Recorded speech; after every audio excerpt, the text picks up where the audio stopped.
What's up guys, it's Ash here, and Samsung has started rolling out an update that has a bunch of new features and functionality, plus of course updating the newest Tizen software version 4.0.0.2. Should I really be excited about this update? So let's take a look at the update and see some of the features that are included in this update.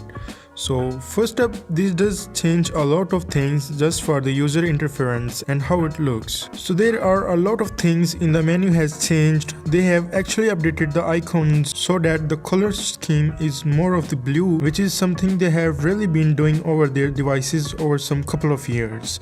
There are a lot of icons that are, instead of being a different color, are now blue. Other than that, there are plenty of other small noticeable changes in the appearances. The quick setting menu is actually transparent.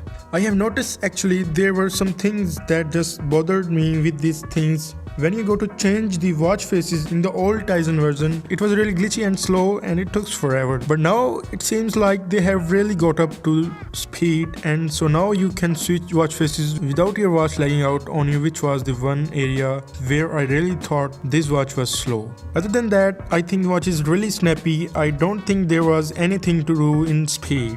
Some other features they have actually added are now there will be app permissions. So when you go through menu on the watch after you first turn it on, if you have any weather widgets or weather app and you want to open that, as soon as you open it, it will request permission for your location. So a lot of apps will start requesting permissions for your storage for whatever they needed, third-party apps as well. Having a permission just like you would have on an Android, where you can choose what you want certain app to have access to. I think this is great. Maybe it's a little bit unnecessary on a smartwatch, but it is still there, and I think it's great to be able to grant app permissions on the watch. As soon as I updated it, I think I had the 24-hour log widget in my list of widgets.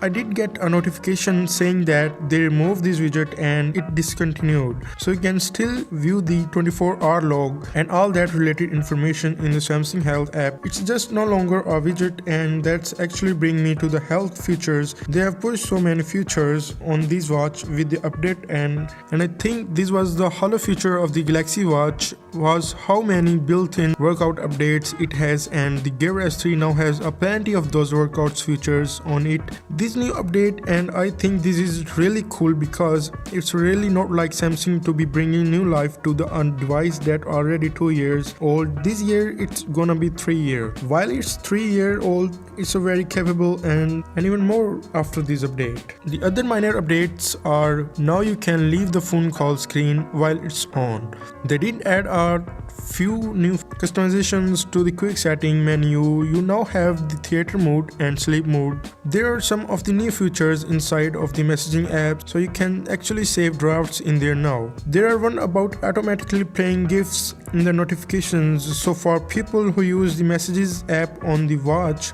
you're definitely going to be noticing these things. I think the really awesome is that now you get a text or any other kind of notification that you can respond to the reply option or not in the separate menu.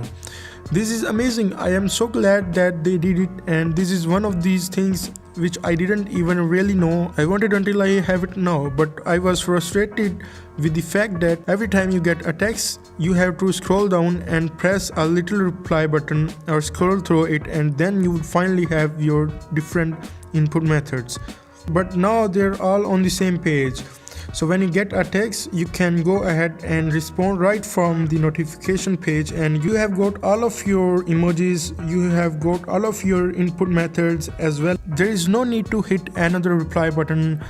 Speaking of emojis, they did also add all of the new emojis that they have on their phones. But for me, I actually do like this. A lot of times I want to respond with just a simple face or an emoji, just to kind of show like a reaction without having to type something. A minor update they had in their charging animation, which looks a kind of great. The last thing I have seen in this update is battery improvement, which I was expecting, and it was bugging me a lot when it was not here. I think it was a really big update overall, and the fact that this is now running the same software as the Galaxy Watch is amazing. I do think now there is much less reason to be buying a Galaxy Watch when you can buy this little guy right here with the same software and lots of the same features. So that's it for today guys. Hope you liked the video. Comment if there is any suggestions for me. Subscribe to my channel and peace.